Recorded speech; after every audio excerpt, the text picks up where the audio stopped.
Have to take this opportunity to make sure we don't have any flooding issues, debris flow, or any of those items as we rebuild Nevada in a more resilient nature. So I appreciate you all coming today, and I'd like to turn over to Governor Steve Sisolak in Nevada. Thanks, Chief.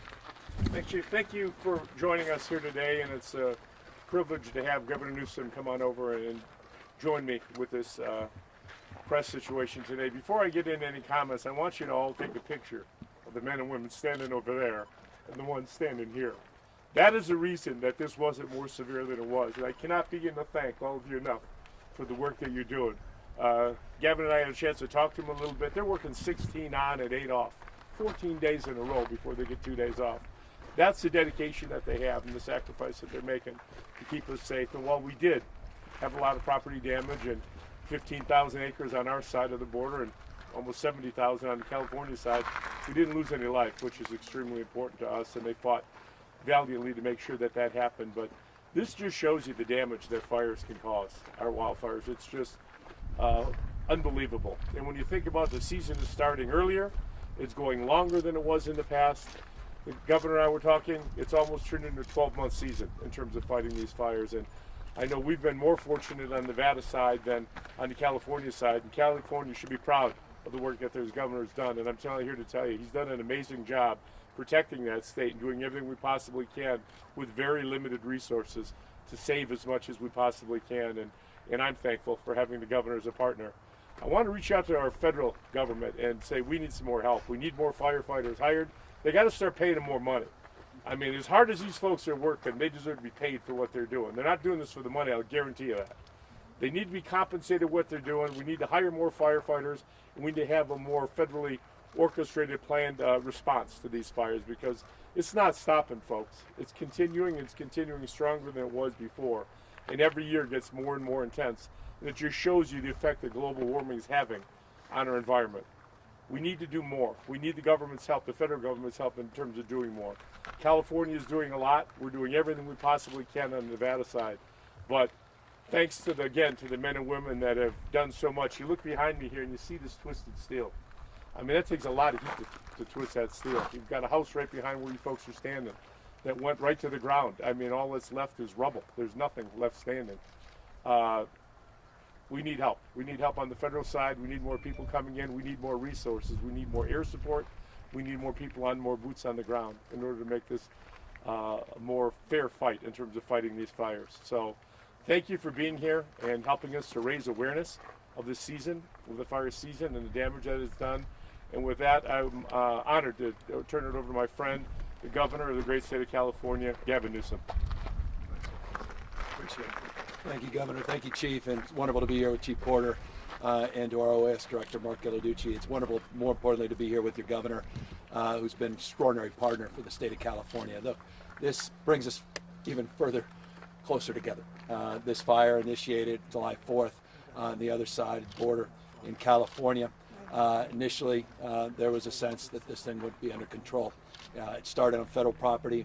The governor was commenting about the managed forest lands here in the state of Nevada being roughly 80% of all of the forest lands. California's about 57% of these fire starts. Just 3% of our forest property is under California jurisdiction. So it's all about mutual aid. It's all about partnerships. It's all about a boundaryless point of view in terms of addressing all hazards, including, by the way, earthquakes, which we experienced on the border a week or so ago. But I'm here in that spirit of partnership. I'm here in that spirit that I think unites all of us on the West Coast of the United States, governors of Republican and Democratic states. We have 13 states with 90 large-scale fires, about 1.4 million acres and growing, that have been burned. We're experiencing a mega drought in the entire West Coast of the United States that arguably is going back to the year 2000. The hots are getting a hell of a lot hotter, the dries are getting drier, and as a consequence, these young men and women in uniform have their work cut out to. We have 7,600 firefighters battling fires in the state of California. I was telling the governor, already we've had 5,600 wildfires year to date. It's taken about 480,000 acres. Put that in perspective. Last year, record-breaking year in the state of California. Year to date, we're close to 4 times the acres burned year to date this year compared to the pace that was set last year. This is serious stuff. The cost of property, lives, those that survived but will never get back those memories, Chief, as you said. This is very consequential. And as a consequence, we need to disabuse ourselves that we can continue to do what we've done. And we've got to approach things very, very differently. California and Nevada have long-standing partnerships that are well established from a mutual aid perspective. Our Interstate Compact, which proven once again successful in this operation. The Tahoe Basin Agreement, once again proving successful and important in terms of this operation. But inevitably there'll be more of these over the course of many years. And so this notion of interdependence, this notion there's no leak on your side of our boat, is again the spirit that unites all of us. And in closing, the spirit that I think defines also our urgent call for more federal support. Because at the end of the day, U.S. Forest Service is understaffed and under-resourced. Has been for years and years and years. Governor Sisolak is absolutely right. You look at the federal pay for these men and women, it's deplorable. It's unacceptable. I mean, it's remarkable that these guys are willing to raise their hand. I was just saying that these two young men that decided to jump in this profession within the last year, their willingness to do that. You don't see that everywhere now. I'm having a hard time retaining people, recruiting people into fire service. So it's incredibly important that we get more federal support. It's not an indictment, it's not finger pointing, and it's not novel, it's not new to the Biden administration or even the previous administration. We just have a historic framework that has to be thrown out because you can't look back a decade or two. The world is radically changing. This climate change is real. You may not believe in science, you got to believe your own damn eyes. Look around. Look what we're all experiencing. And so, forgive me, this is, at least for us out here on the West Coast, and not just Nevada, but in California, this is one of the most pressing and challenging issues that we'll be facing for years and years and years. Final words. Yes, it's about vegetation management. Yes, it's about forest management. Be more active, prescribe burns. Yes, it's about defensible spaces. Yes, it's about home hardening. Yes, it's about pre-positioning assets. Yes, it's about technology, not just boots on the ground, hand crews, but technology that includes LiDAR technology and satellite technology, predictive technology and weather monitoring. All of that is critical. But it also requires a radically different approach to governance and building partnerships at a different level than we ever have seen before. And that's why I left California for the first time in 2 years to come here to the great state of Nevada with your extraordinary governor, because I just wanted to thank him for his leadership and for his open hand of partnership with the state of California and also supporting all the other Western state governors. We look forward to talking to the president, I think, later this week, Mr. Governor, and we'll reinforce this message to the White House as well. But the message from California is thank you to the men and women in uniform here in Nevada. Thank you to leadership in Nevada. Thank you for the excellent job here on the Tamarack Fire. 68,000 acres burned, 17 structures were either destroyed or damaged on the California side, but thankfully no lives lost. That, Governor, others are here to answer any questions. Governors, how has the federal mutual aid system operated so far this year? And I know with the action the Biden administration took about a month ago, has that helped any so far?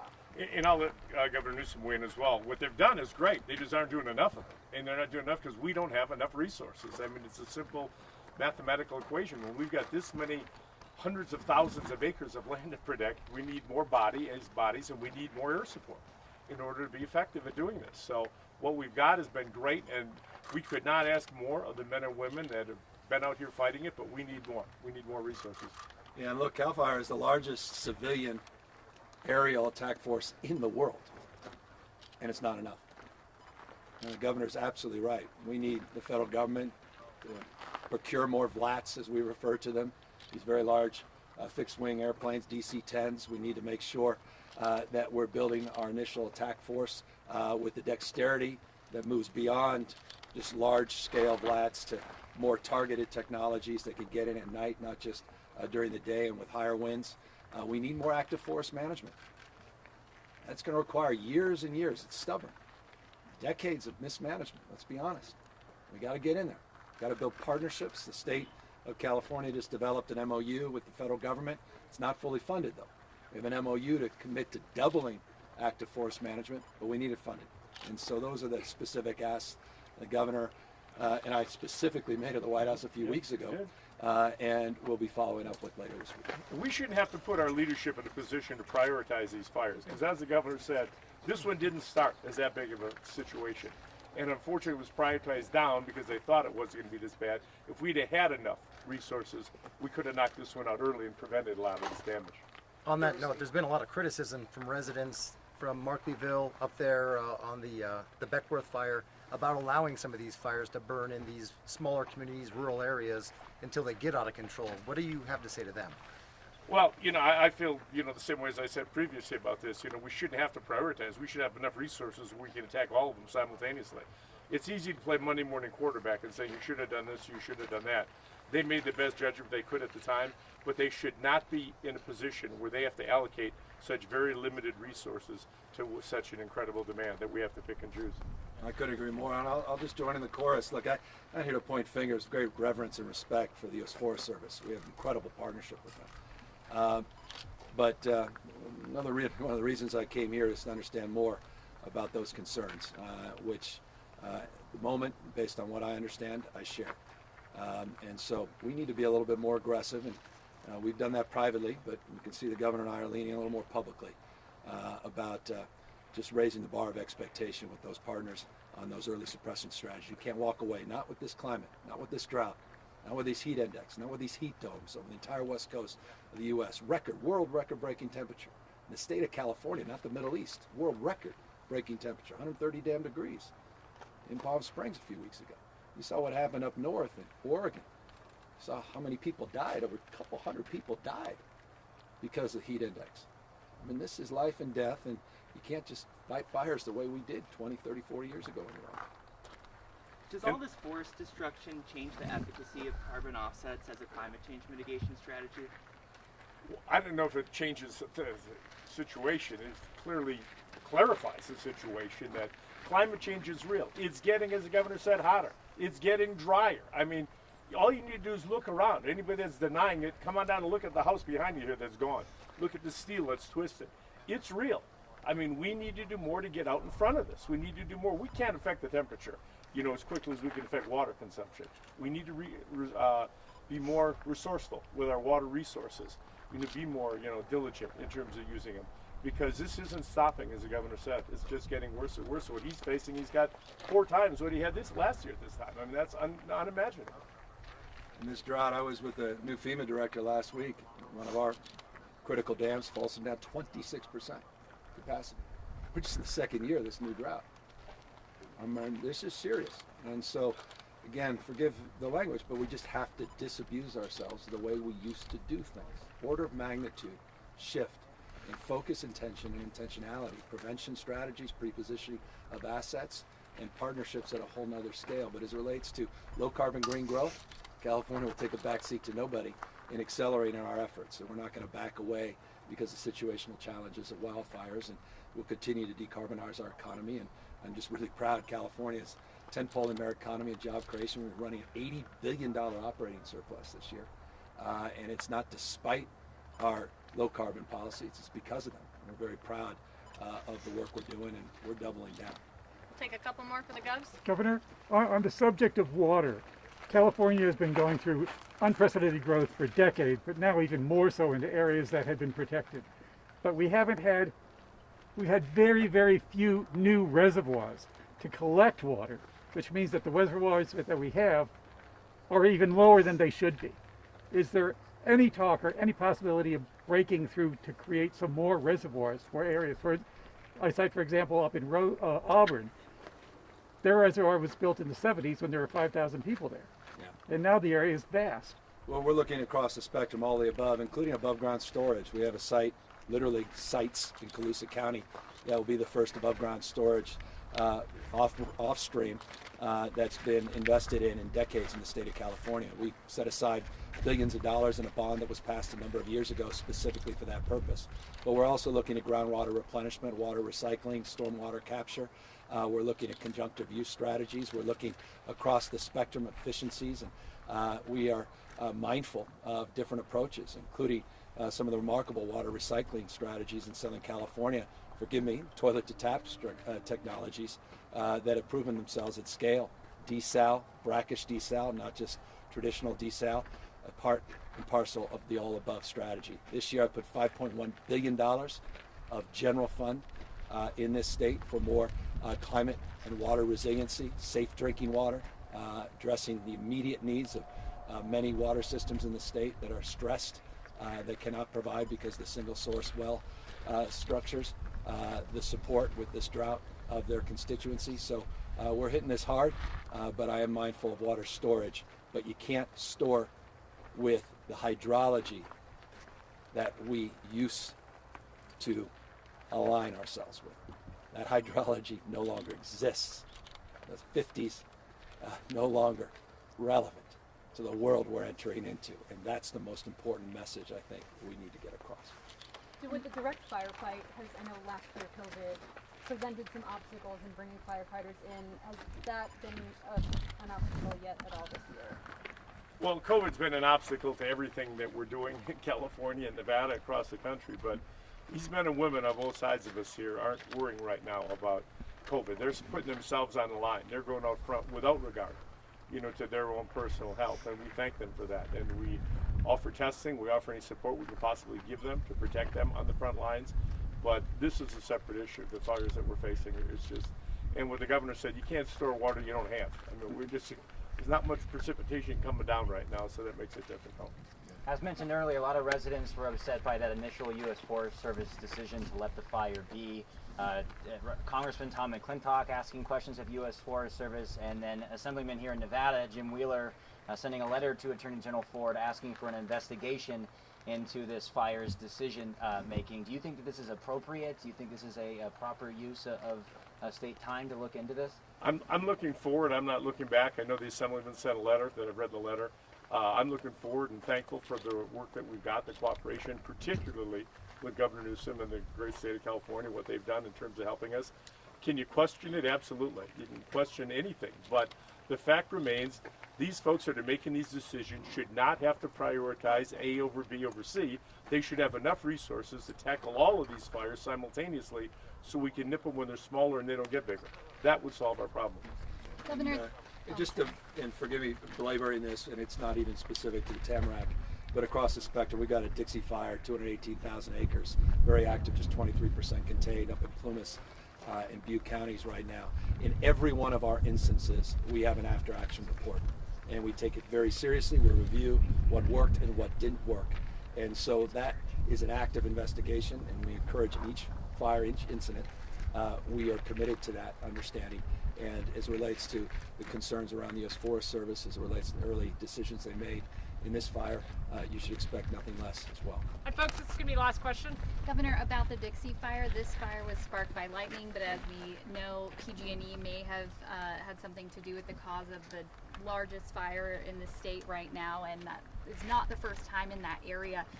What do you have to say to residents who are frustrated to hear that? Well, I take a backseat to none of those residents as well with the frustration. I'm sorry, once again, what's happened, particularly folks up in Butte. That's, of course, the area. Many of you may not know the county, but you may remember the city and what happened out there a few years ago in Paradise, California, and the devastation that was brought in that community. PG&E sparked a number of fires that led to their bankruptcy. The largest investor-owned utility in the United States of America had to file bankruptcy. That was my inaugural gift, Governor, coming in after I took the oath of office, was trying to address their bankruptcy. And that was for years and years of mismanagement, and not doing enough on hardening and undergrounding their wires and addressing those concerns. So they made an announcement the other day, which was encouraging, 10,000 miles of undergrounding they're committing to. It's a $15 to $30 billion price tag, and it's going to take many, many years. The specific issue and incident as it relates to the Dixie is being investigated. I've long, put it this way, I abide by the rule. Seek first to understand before you're understood. and we'll watch where that investigation leads before we comment about who's at fault. Thanks for coming out, guys. Thanks, everybody.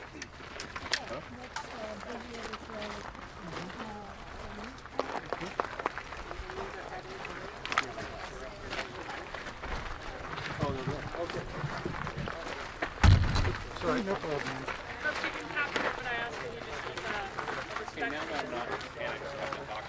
Good to finally meet you in person. Thanks for getting the light switch from my office. When you tweeted about me having seen the little thing in the light on, the next day they turned the light switch. We saw him talk to him for about a month before that.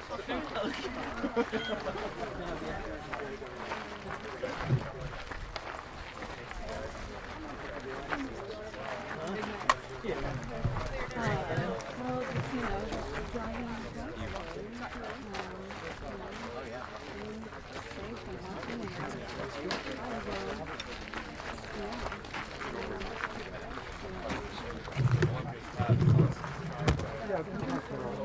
this thing's over. Yeah, this might serve. This thing's over, so I'm throwing down the KTVU. Hello?